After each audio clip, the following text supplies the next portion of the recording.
Hi guys, David here. I originally was not going to make a video today because I thought today was going to be a very short job. Right, Santiago? Yeah. We were wrong. Basically, what we've been doing today, let me just show that guy.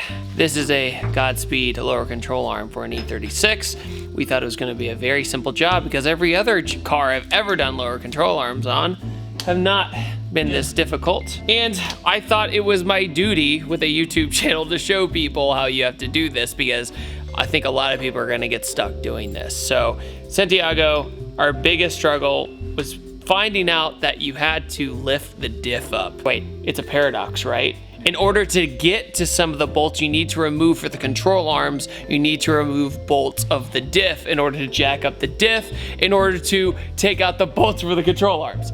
Woo! We're gonna show you that right now. If you have an E36 project, this stuff will change the game for your car, but we have been wrenching for probably 3 hours now just to figure all this stuff out the hard way. And we watched one video on it, or 2 or 3 videos on it, and no one said anything about this part. Everybody just cut right to the, well, I struggled in the middle, so I'm just gonna cut all of this out. So we're gonna show you where people typically struggle. Okay, to do lower control arms on an E36, the concept is extremely simple, okay? You'll have a bolt here and you'll have a washer here. Like George says, you're gonna want to mark The eccentric, the eccentric. Yeah. So you're gonna take off the washer, then you're gonna take out this bolt, and then basically pop that out and add a little bit of pressure to it. And if it doesn't add pressure to it, or excuse me, if adding pressure doesn't get it out, then you need to start working over here. You have this giant bolt right here that you need to get, but the only problem is the differential's in the way. Right, Santiago? Yeah. So right here is where most people get stuck, just because the diff is gonna be lower than where it is on camera right now. And this bolt, you have no clearance to get a wrench or anything out, and you can't hand do it out because it's in there. You're gonna be ratcheting this thing for ages, wondering how long this freaking thing is. Well, once we undid the sway bar, we had to undo the thing that are holding the differentials up. There's one right right here. Yeah. The So other one's over there. I'm trying to get a good shot of it. It's right here. You can't miss it. If you're looking straight at the diff, it's literally right on the cover, essentially. So you look at the cover, look right over at this little arm, and the bolt's gonna be that guy in here. Also be another one up in the front. But yeah, the front one as well. And But- once you get those 3 bolts loose, you need to jack up the differential. And it's gonna wanna put the jack uneven, by the way. Yeah. Found that out the hard way too. So basically you're gonna have to undo a bunch of bolts in order to undo some more bolts. Weird stuff. Totally weird. I'd like to thank BMW. I'm sure they wanted people messing with their cars. But point of the matter is, we are in the home stretch. We're gonna show you the home stretch. And also for this one, David, to sneak that bolt in, they need to know you can take the arm and the bushing, and you can go like this, and you literally can sneak it out like this. You just keep working it, and it actually comes out right here in this underside of the differential. The output shaft is right here, so if you lift it high enough and you take the arm and you work it, you see how the bolt moves when you move the arm back and forth? Make sure you undo the outer by the knuckle first, and then you're able to finesse and, you know, basically finagle this thing out of the side, and then the bolt comes out. I just got it in, so I'm not pulling it back out. Right, no way, no thanks. So now we're basically going to get this all set up, and that's it. Well, also pretend this is the stock control arm. When it's attached, and you want to get this thing off first in order to wiggle that. So when you get that, you need to kind of do this and pry it off. Yep. And then you're doing this, and then that will come. And more another loose. thing that people have problems with this is a double adjuster since it's intersection. So these are actually opposite threads from each other. So when you turn the shaft one way, they separate. So this screws out and that screws out. The problem is people always want to just turn one, and you shouldn't do that. Screw both of them all the way in and adjust it by holding both ends and spinning the shaft to lengthen it, if that makes sense. That's how you lengthen the entire control arm. It's just so funny because me and Santiago were wrenching on these bolts that wouldn't come out, and at the end of the day, half of the time it was just us wiggling the control arm a little bit harder or being a little bit more aggressive with it. Sometimes you're just not aggressive enough with car parts, which sounds contradictory, but I think that was our weakness for a lot of the times. We were just trying to wiggle the control arm out to get the big ones out that I showed you earlier, and it just was not fun. But the fact that we're finally making some progress is very satisfying. So that's good. Oh yeah. Oh yeah. George, aren't control arms so fun? Yeah, these just don't work. Yeah. I'm making them work. Well, the thing is there's so many people online who have explained that these are a little too wide, but we didn't believe them. Yeah, because I only knew people that had E46s that used them. And he goes, boop. Yeah. Because they are different lengths. The design's very similar, but they are different lengths. So if you look at it, we can show you right here. Let me get my little subframe space is 57, and these measure 59. So we are taking our handy dandy flapper wheel and taking off 2 mil. This one is basically ready to be cleaned and polished up. We've taken off about a little over 2 mil, so it's got a little bit of movement in it, which would be great.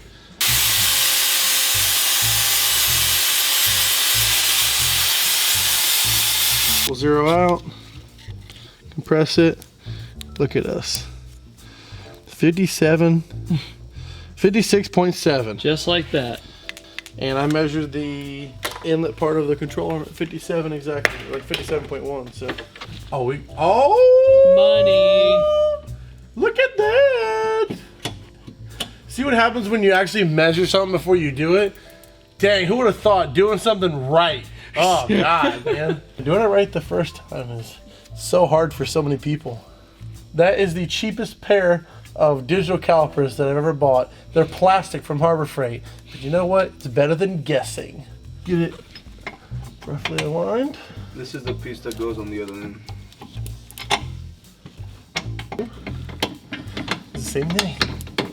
You wiggle it and you snake it. There you go. It don't take that much time to get it in there. You just gotta be patient with the damn thing, and then it goes in just fine. Then this outer piece, it just works perfect. Look at that. Who would have thought it's that easy? The difference in the length. Oh my god. So what we'll do is we'll just hit the bolt, go through. So George here is getting the length to be nearly identical to the factory. Yep. Control arms. That's why you mark the eccentrics. Right. Because normally 9 times out of 10, you have to do an alignment regardless. But on something like this, you have to, so you just gotta get it close, you know? See? Well, let me have another bolt here. I wish I could, oh, actually, you know, since that's split, let's do that.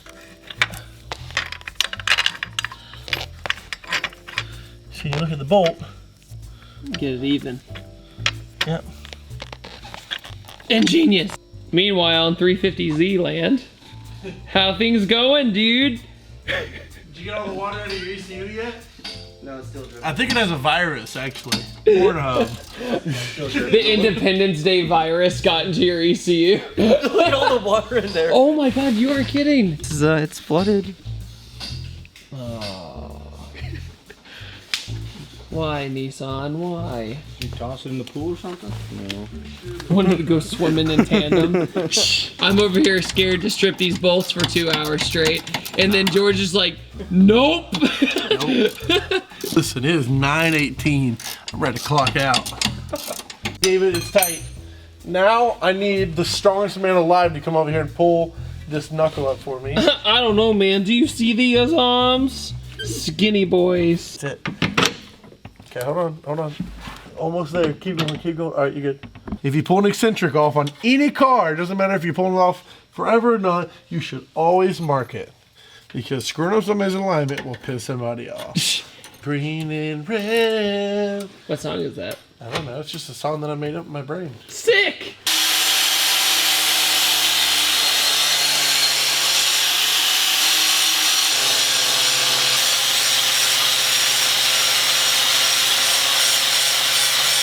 $56.7. Perfecto. Same exact. This one's smaller, my dude. No way. Yeah. It's very, very close. Let me double check this thing. Hold on.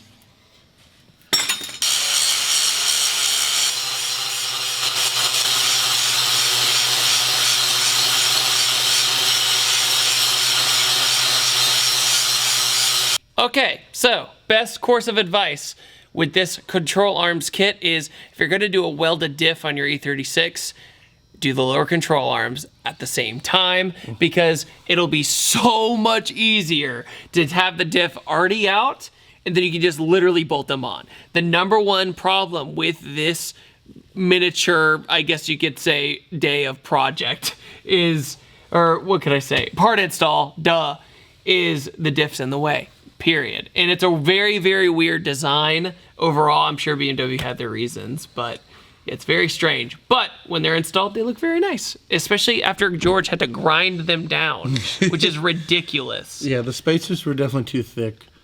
So I'm double chinning y'all. That's how I feel about this part. Oh yeah, you also have to push up the sway bar. Totally forgot to mention that part. because you can't access these bolts with anything because you need a ratchet because they're recessed.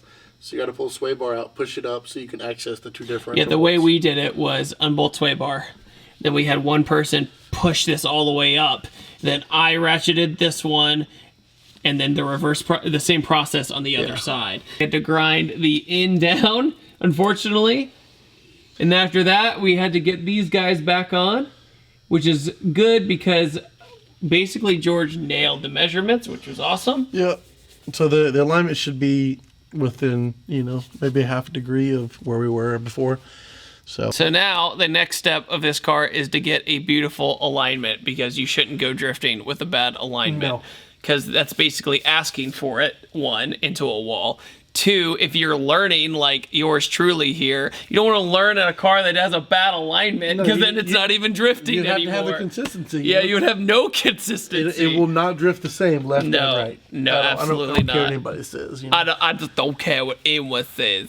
Nothing. It's been a long day here at the shop. George has been here since 9. It's 10 o'clock now. 10 o'clock. And Santiago have been working on it, since probably 6? Yeah. And almost the entire struggle of this was 1 bolt. Isn't that fun? Oh yeah, tons of Project fun. cars are fun. Oh yeah, they're a blast.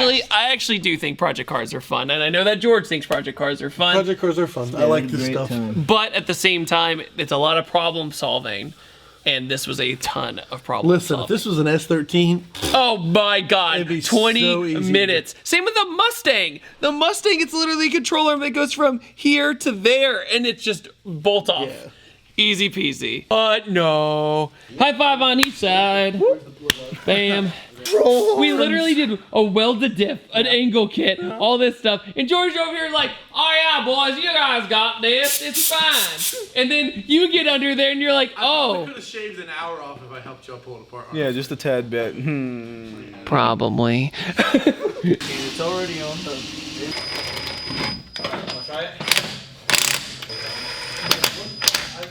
Where are them stud nut BMWs with their freaking stud lugs? This is my first time putting wheels on without studs, so it's really strange for me to like hold the wheel up and do it at the same time. Oh, well, let's start. Come on, wake up. Oh my God. Woo! Heck yeah, man. That's he hasn't. Wait, how long has it not started? He can't even hear me. Dude, I can't believe it. That thing was blowing fuses left and right, and they figured it out in the wiring harness where... R2D2 couldn't get that to work. We realized that the routing was wrong on the coils. We thought a coil was bad, thought a cylinder was bad. So the back one was the front one, and the front one, and the middle one was this one, and that one's that one. So literally this entire side of the motor wasn't firing the correct. It was backfiring, it was shooting flames out. It was crazy. And not in the cool way? No, idle shooting flames. Pat, pat, pat. It sat for 9 months before I gave it to George, and he got it running. So, huge thing with VQs is grounds. Do you remember that gray car that was here that had the VQ swap on it? Yeah. I made fun of him because he had a grounding cable kit on it. It had 10 ground straps on it. He's like, listen, he said, one of these days you're gonna get one of these cars in here that doesn't have the right grounding on it, and it will not run. We literally put this ground and that ground and it started right up. Isn't wiring so much fun? Yeah, when with your car, Yeah. Yeah, the Mustang, that sucked, dude. We tore apart his fuse block, everything. It was awful. But we found it. We found it. So, thank you guys for watching this video as I lay on a cold ground, just like so many of you guys do working on cars. Yeah. And I'll see you guys next time, and take it easy. Have a wonderful day.